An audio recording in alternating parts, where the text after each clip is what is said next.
Hi everyone, welcome back to Teams with Hugo.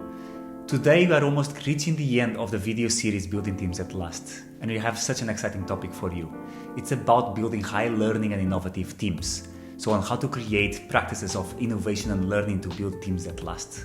And it's an important topic because it's what distinguishes you from having a team that is static versus a team that is dynamic. And what is the difference between both?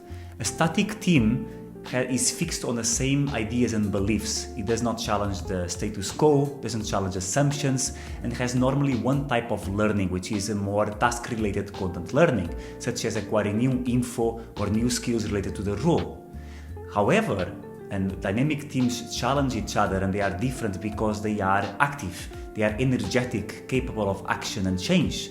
They adopt and embrace different types of learning, such as interpersonal learning, which is about learning different beliefs and cultures in the team and finding different ways of working, as well as process-related learning, such as acquiring new concepts or implementing effective ways to improve conflict resolution.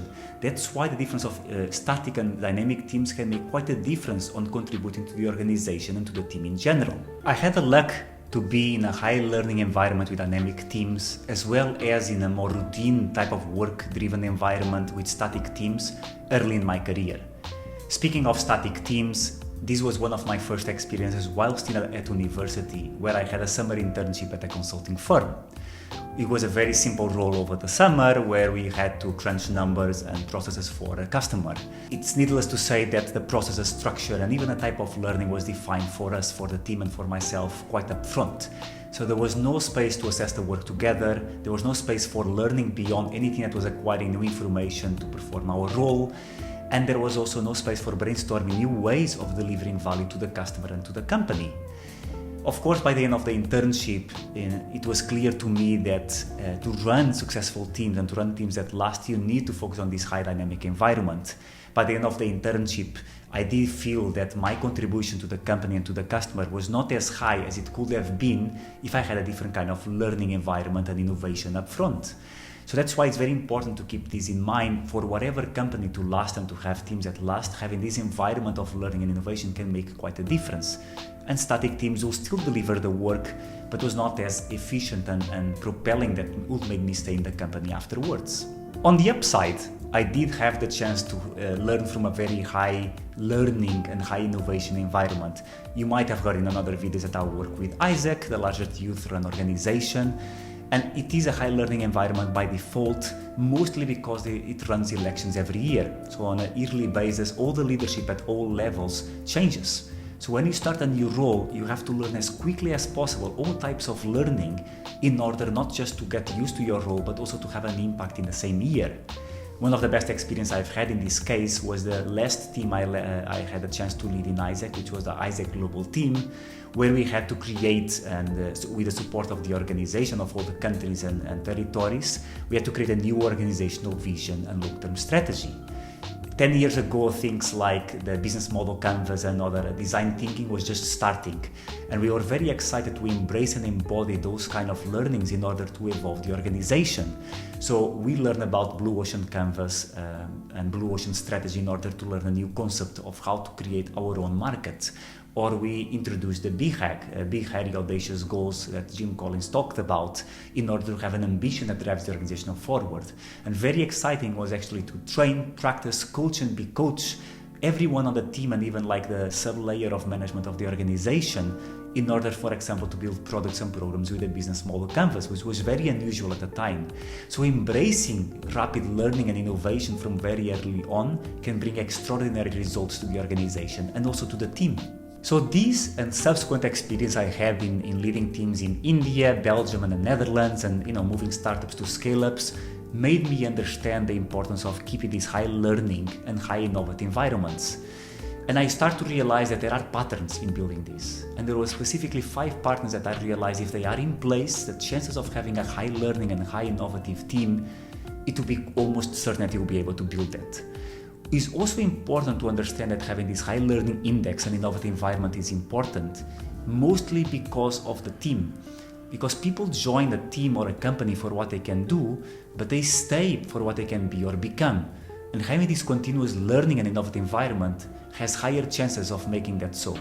So let's go through these 5 practices. The practice and element number 1 is establish an environment and behavior for learning. It is almost critical that the environment and the flow that you create for a team, which is something I shared in another video, it's critical in order for a team to have a high learning environment. Simple things such as feedback, both positive or negative, being shared openly on the team. Do people have the space to speak up and suggest improvements? Do people have a way to actually learn while being in working hours? Understanding the behaviors that a team needs in place to learn from each other and to also involve in a team design is extremely important to establish this environment for learning. Element number 2 is to embrace experimentation. High learning teams experiment. And I'm not talking about experiments for example, growth hacking or experiments on products or services. I'm talking about experiments on a team. Having experiments on the team is also an extremely important element to increase the amount of learning in the team, such as, for example, how you run retrospectives. Can you find new ways to run retrospectives more effectively? How do you run critical meetings or brainstorm sessions, or even experiments on how to reduce your sprint from monthly to bi-weekly or weekly? All those experiments within the team are a great way to keep the team moving and keep the team innovating. And the best part is that you don't have to run the experiments yourself. You can have different people of the team running for you and running for the team. Now, element number 3 is about assessing the work together. And it seems a very critical one and a very simple one, but very few teams do that, which is the ability to assess each other's work together and keep each other accountable. And is extremely important in an aspect of learning and innovation. Is about when you build, for example, a reporting of someone on the team, do you share with the rest of the team? Do you talk about it? Do you dwell on the learnings, the failures, the mistakes, and also the wins? And when you ask the question on why are we winning, you actually dwell on it and you learn from each other. Or when you do a mistake with the team, you actually explain to the team how the mistake came to life and how can we improve and support each other to avoid making it once again. Assessing work together is a critical element to build this high learning and innovative team. The 4th element is to host the team in fit-for-purpose spaces.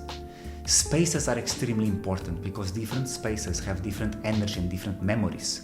If you want to run a creative resolution or a brainstorm session in the same space that you run routine work on a day-to-day basis, it's not going to work out. The mindset is not built for that. A team shifts the mindset and shifts the behavior if they are in unknown environments, if they are in spaces that are less common to them. If you want to build rapid learning experimentations or rapid learning index of the team, you need to have different spaces to build different methodologies. If you want to run a large brainstorm session, find a different space and a different methodology that helps the team get out of the comfort zone and actually have the chance to coach and be coached at the same time. And the last topic and the last element to build high learning and innovative teams is effective knowledge management. You need to build a knowledge management center, a knowledge management habit for the team from the very beginning. Because knowledge dissipates over time, the team changes, the team evolves, and sometimes learnings are left behind. You need to build a system where people can continuously know when they want to learn, where to go, and how to get the learning to them.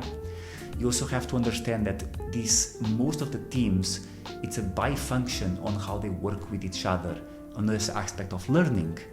So these teams that are high learning and innovative, they know that team learning is not occasional an event. They know that it's not something that just happens by default. They know that it's something they have to dedicate their time willingly and attentively on a daily or weekly basis.